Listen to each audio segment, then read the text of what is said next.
Now, let's talk about the concerns being raised by the NDC, but particularly also the issues about the individual bondholders and how they situate this conversation and within the concerns being raised by organized labor. And look, COVID expenditures have been well explained in that audit report by the Auditor General. But it also means that there's a good reason because, well, even though there are audit conferences, etc., there will be further and better particulars that will be provided by the individual institutions that have been named. Okay. And so mixing it with individual bondholders and organized labor's concerns, somebody would say that it's not justified. Thank you, Roland. And first of all, when it comes to the Auditor General's reports, I think we have to give some praises to the former Auditor General, Daniel Domlevo, because gone were the days... He didn't do this audit. No, my point is that gone were the days the Auditor General report will come out, you only discuss and that is it. But today, by his efforts, how he started, you can surcharge and disallow. So that credits, we should give it to him as a man of integrity, because we were here when people were taking him to court over procedure, over the Crow and Associates, when he had even won an award of a man of integrity. Mere when carrying him to court over procedure. So what the Auditor General has done, yes, it's good. It's an eye-opener. But where does it end? You are asking the buffer stock CEO, like the corporates, to refund the money. Roland, the intent to steal alone must be punished. Just having the intention to steal must be punished. With whatever is going on, it must be investigated. And those perpetrators, well, if there are any acts, the law must take its course. So that tomorrow, someone else won't sit down and or even assumed or imagined doing the unthinkable. But if you just do this and you are asked to refund the money, and these are not the powers of the Auditor General, he has beyond powers to surcharge and disallow. We want to see the action. Well, and in all this, we are not excited. The Auditor General has the powers in Article 177. Exactly. So something must happen, to deter other people from doing it. So this paper, it's there, but where is the action? As Alan Chamantin told them, he said, even though he's part of it, he said, neto, no action, talk only. Yeah. We don't want the neto now. There should be action. The intention alone, Roland, should be punishable. So the Auditor General, yes, this is what he's done. We are calling on them. All those mismanagement, all those culpable or whatever, those that are involved in this should be punished. The law must take its own course. Because we can't be in this country. And as our National Communication Officer said, individual bondholders, blah, blah, blah. Well, and the point is that you wake up this morning. This government has not even made life comfortable for you. Then you hear him last year, December, asking you that as a pensioner, serving Ghana, giving Ghana your adult life, at the end of the day, well, and if you got 100,000 Ghana cedi, and decided to buy the most secured bond on this earth, on this God-green earth, Ghana, government bond, with expectancy, because those bonds, as of the time they bought them, well, and the interest were as high as 19%, 20%, even 24%. So let's even take the average of 20%. Buying a bond of 100,000, expect at a 20% interest, expecting at least per annum or per year, 20,000. Multiply it by the number of days, 365 days, times the number of months. So let's say December is 31 days. The pensioner is expecting around at least 1,800 in his account to buy medicine, to buy prepaid, at least maybe if the granddaughter needs a chocolate, he has budgeted, he's planned. Then today, an incompetent government, a government who has mismanaged an economy, a government who has stolen the monies given him, keeping it for himself and his cronies, is coming to tell this pensioner, which my grandfather could be one of them, that the money that you have invested, that you are expecting every month to get at least 1,800 to buy drugs and take care of the house, I'm taking the money. And whether you have intentions of investing it again, what number, and you do know that usually people invest for 1 year. They don't even go beyond 2-3 years. Some go for 2 years. And I'm telling you that, I'm telling you that, whether you have intention of doing it or not, I am compelling you. And as of the last rate they gave, what it meant was that you were going to lose about 78% value of your money. Today, they are telling the individual bondholders from the conveners, NOC, and this lawyer, after their meeting, that they are giving it to them at 10%. You have lost half of the value of your money already. So the old man or the old woman who receives the 1,800 a month for his drug or his drugs is going to lose half of his or her money. But Margot, we need this. We need this to be able to make a justification to the International Monetary Fund. Yeah. Based on what we've got, to be able to get the bond. It's true. We need this. The board agreement. Yes, we need this. We need this. Currently, we are at the forefront of the IMF, isn't it? In an ambulance, the way we were carried away. When President Mahama was telling the MPP 2-3 years ago to go to IMF, what did they tell us? They exited IMF with fanfare, with parties. What do you mean by that? Because they did not want financial discipline. And that is where we are. And why does anybody think that we should share this burden with them? Me, I don't understand. Me, I don't understand. And I will urge the individual bondholders not to accept any terms from this government. Roland, I repeat, this country is not broke. The monies are with the Kufuado, Baumia, Ofori, them. The monies are with them. Well, what do you mean by that? That's just blatant talk. Roland, if I give you money that was collected, if I give you money, and I have given you in 1 year, I've given you, look, you see, and look at the peanuts they are asking from the individual bondholder. 5 billion, when you have over 16 billion, according to the Auditor General's report, unaccounted for. Why should the person allow you? You see, and the point is that no, in the Britain whose institution or what, nobody will trust Ken Ofori. That is why we are still delaying. Why, you have friends there? He will not implement anything. Didn't you see the press conference by the IMF Roland, chief of mission I bet Ken you, Ofori this is not by any scientific data or whatever, but I bet you if Nanado is able to change Ken Ofori today, investor confidence, whatever, everything will change. But Loratu, some of these, what do you describe these reactions from Margot, as well as the NDC? Also, Margot's reactions is normal, and you expect that of the NDC to always jump the gun. We saw but they're raising key issues, aren't they? We saw how they ran with the censure motion and how it ended. So trust them to run with it. I mean, nobody in government will condone misappropriation and misuse. Are you saying that what the Auditor General raised are not key issues? Roland, if you let me build my point, we'll understand each other fluently. Because these expenditures are coming from governmental institutions, Roland, supervised by ministers, etc. We live in a country where we came out with an internal audit agency act because we had issues with internal controls when it came to standards, auditing purposes and all that. We have the Auditor General who becomes more like the external person who comes after the IA person has already done what they are doing. The Auditor General has come out with a report. We've been in this country where Auditor General's department hasn't been able to prove some of the conclusions in front of the PAC. It's a process. That report will go to PAC. The people respond. They are sitting.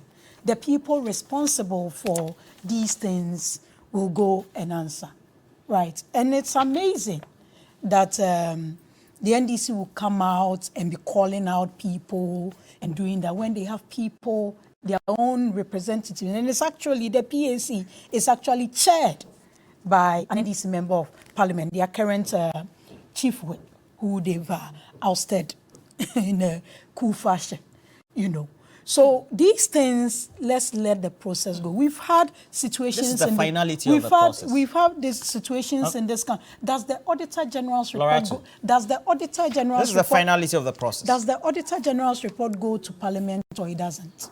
Of course it does. Has this one gone to Parliament? There's even one before Parliament. No, so has this one gone to Parliament? it will be looked at from, I believe, next week. So, and even with this, even before that, the agencies responsible have come out with a suggestion. You see, if you've been through an audit before with within a state institution, sometimes you have to be slow at how you run with some of these things. And sometimes I wonder how the NDC quickly forgets, at least if you're calling out these people, I just hope that they could have called out their people that took double salaries and all those things. Call them out first if you're being prudent with these things. So when I tell you the moral audacity of our compatriots is overwhelming, and we'll always refer to them, we have to. Are these justifications or they are responses to what they are not the Auditor General did find in this report? The Auditor General has made findings, right? The Auditor General sends representatives. As I speak to you, the institution I work with, we are going through an audit process. You get it? Okay. They are doing an audit. And this is not the first time you're going through an audit process. You always go through an audit in here. But let's be careful, especially for people who've been in positions. When you go through audits. Yes, when you go through audits. Yes. After they've done their initial findings, there are audit conferences that are undertaken. Yes. I mean, that's basic, even right? before you go through the audit, there's an initial meeting that agrees on what they are going to do, and what then they ask you assign someone to them. Yes. When as they go on, they ask questions. So they ask for these documents. expenditures were made.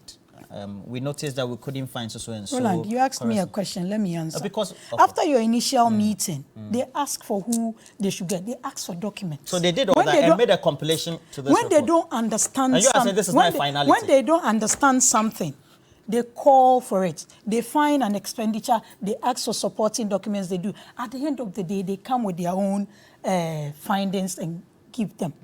It's up to you, the agency or to respond to those things. Sometimes you respond with documents and all that. They don't accept the explanation based on their understanding of what it is. So are you saying the Auditor General and his assigns I mean, Roland, we sat in this country where Auditor General's reports. So this is deliberate. Auditor General's reports have been successfully contested in the court, law courts. You get it? So what I'm saying is the Auditor General has released a report. The agencies responsible have come out with an explanation. It will go to PAC. Ghana Television has been running the PAC meetings. We all heard those things. Some are just procedural, some are just. But if it comes out at the final round that someone has embezzled fund, definitely the person must face whatever the laws. Our time is up. The laws provide. Please, just give me 3 minutes. Give me 3 minutes. Was just conferring with you and you were nodding. So the argument she's making is, this is not. But I am thinking, haven't gone through processes of audits before, because this is a final document of a certified auditor, and this one is a state auditor. Please, we have to excuse her. There's nothing that she can say. That's unfair. You see, the point is that, so I think sometimes we should be slow on it. It's unfair. The people have just brought her here because they themselves should come and answer, not Laratu.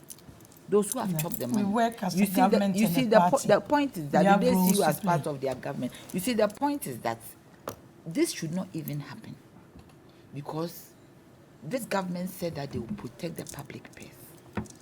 So in my mind, I'll protect the public purse. Yes, we never thought very what we do. You see, very profound. We'll look for that insert. Danny, please look for that insert. We never thought that I will protect the public purse.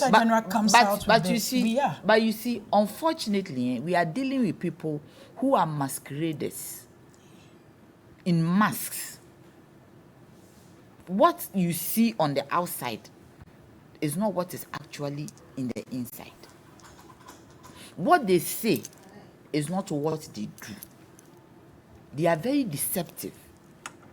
Sometimes I feel that they told us those nice things just to get into power. Yeah. Just to get into power. What do you mean by that? All the nice things they told us, they will do this, they will do that, production, this, no taxation.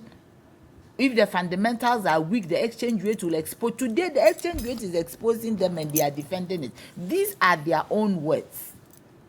The president of the economic management team, His Excellency Bawumia, has now turned into a man who deals with rent advance. He's an agent. When the economy is running down, when we are in dire straits, as it stands now, you don't even know who is in charge.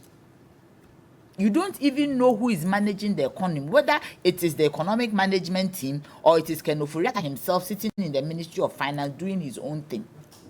I believe that the IMF themselves, they are afraid. They are scared to come into this program. What do you mean by the IMF? Because what they have seen, is it good enough? Why are they struggling to go into our pockets? They are always going into our pockets. Why are they struggling for bondholders to give some of their money away? Why are they struggling to reduce the interest rates on bonds? Why are they struggling to give us new instruments? Why? I do not think that we should be part of their mismanagement. They should carry their own cross. They should carry their own cross. The way they've mismanaged this country, they should carry their own cross. They shouldn't bring their burdens onto us. Already we have a problem. Already our household income has reduced. The cost of living is high. The standard of living has reduced. Why do they want to come and give us a burden? If they say burden sharing, all the money they have received through transaction advising, I have said that book running, they should refund the money so that we know that we are all burden sharing.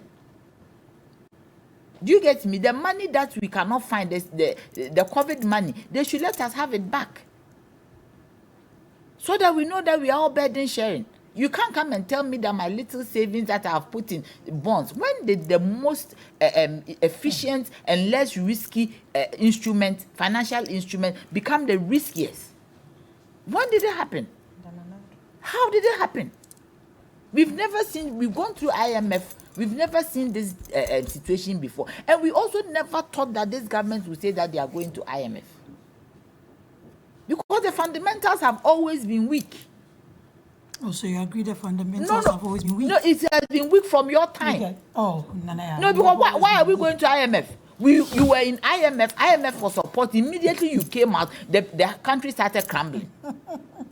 But that's a blatant. No, I'm saying that the country started, you came out, and were you able to sustain whatever benefits? Because you are having the benefits because you are in IMF. Somebody was holding you to be prudent. And immediately you came out. What happened? Come out of IMF. So you're making that inference? Yes. You were okay until you went out? Yes, 2019. yes. 2019, when they went out, then things started going out of this thing. Unfortunately, now they have COVID, everyday COVID. COVID wasn't a disease for us because we got so much money. So much money. And God blessed us because COVID wasn't as bad. Now some countries are still in partial lockdown. We went on only one lockdown. Only one. It is unfortunate. Some people died. It is unacceptable. But COVID wasn't so bad on us. Because it was managed. And manage how? It was was it your strength? The way you do things, there's nothing you can manage, let alone COVID. This nation, you have everything. You see, Roland, they've built one district, one factory, one Roland, village, one town. Roland, the easiest thing, you see, the easiest thing that you can do, because I'm CPP, I should speak for you. Oh, the easiest thing that one can do is to be the president of a nation. I don't confer with inefficiency. Well, the easiest thing. It depends on which of the political divide. Which side of the political divide. The Senate Nado has done. Let me finish. Please let me finish. Yes, the easiest thing one can do is to be the president of a nation. wow. Because you have all the resources available. You have a team that you have to work with. You are just managing resources. You are not even creating it. You have natural resources, human resources. You have the capacity to go and borrow. You have the capacity to get grants. You have the capacity to get support. You have the capacity to reach out. You just need to manage it. You just need to manage it. If you're a business person, you have to go and create your own wealth. This wealth has been created for you to manage and create it for the people. So it is the easiest job, and these people have failed at it woefully. Nana Ajantwa, you have a cross. 2010 we signed Please zoom the into the pact. cross on her chest. Yes, and because- you are talking like Yes, this. I speak the truth. Jesus spoke the truth. Amen. Amen. Amen. Nania Jantwa, General Secretary of the Convention Junior People's Party. Jesus. Thank you for joining me, Nania. And then in her older position or former position, corporate communications, spearhead, PRC, did some explanation for us. And thank you for those explanations as well. Margaret Ansai, also known as Mago, within the realms of the NDC, also has been here, contested for the National Women's Organizer position of the party in the last national internal elections, and then also going for, which seat are you going for, Laura? Let me give a shout out. The project I'm not going to Laura too. Laura to Musa I'm Saka. managing candidate. Laura to Musa Saka communicates for Boleba. government. Go, I beg you, come and My support you. constituency is the Upper Kosovo. And Go, come and who is support there? you. we'll take this from the President Nana Addo Dankwa Akufo-Addo, and then we'll come back and read messages before we close. I'll give you a life. State coffers are not spoiled for the party that wins an election, but resources for the country's social and economic development. I shall protect the public purse by insisting on value for money in all transactions.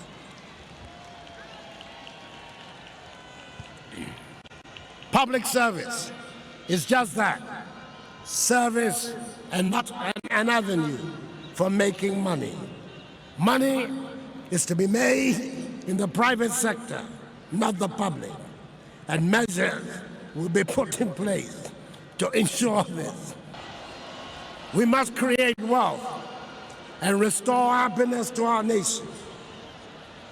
We can only do this when we have an educated and skilled population that is capable of competing in the global economy. Just did a recollection of what the president said during his inauguration, with a lot of nostalgic moments at the time, and just telling us that he will protect the public purse. Now let's go to your messages. It'll be on your screens very soon. This one is coming from Nikwate in Tamale. Says, good morning, Roland. The truth is we are dying. I'm a single person, no wife, no child. Yet I use close to 200 cedis on just pie in a month. Food and water is yet to be accounted for. Remittance to parents and siblings is also yet to be accounted for. Savings is now a luxury we can only dream of. These politicians are not Ghanaians. Yes, they are not, as most have dual citizenship. So where lies their loyalty, the patriotism, and the devotion to the name Ghana? Nikwate Tamale. If these are new revelation coming from the Asia report, then this is beyond better descriptions. You mean 40 billion OCD spent by the Office of Vice President in just a matter of 9 months. No wonder we are in this mess inflicted on the country by these economic vulture. God save Mother Ghana. And then the next one says this current administration is so boring. As Ghanaians, it's not about organizing taxes, but how it is spent. That is the problem. President Nana Addo only knows how to increase utility bill just for consumption. Inshallah, will save us. JM 2024, inshallah. Well, so these are some of your comments. Just in case you want to get interactive, as always add the hashtag TV3Newday. As you go search for our pages, TV3 Ghana. Always join us, especially our streams and our posts, as well as 3news.com.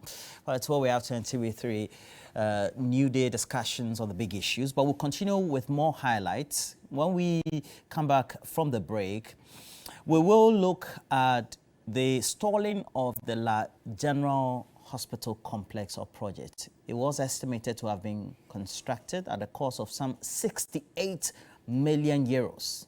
But so far, we went to the project site, brought you some findings. But as we do that, there are admissions. And this one coming from the Reverend John Tay Memorial Institute, which has admissions for senior high school, JHS, primary, and pre-tertiary or preschool. And this year, you just don't have to look any further for your best SHS facility with state-of-the-art science laboratories. Reverend John Tay also offers general science, general arts, visual arts, home economics, business and music. So make sure you rush for your admissions now. Reverend John Terr Memorial Institute, on Christ we build a solid rock, as they also stand. So make sure you make those inquiries through the following phone lines. We have 055-7804-701 or 024-344-3 or 2602. Again, 024-344-2602. We're taking a break. When we come back, we'll pause, also bring you the latest from the site of the La General Hospital project, which so far is a standstill. We're taking a break. We'll be right back. 4 years ago, there was a friend of mine who had cholera. He stays just around Apapa. Apapa to this place, it's just a walking distance. The person was in room, was just suffering from cholera. The only thing I could do was that I got there and I brought the guy here.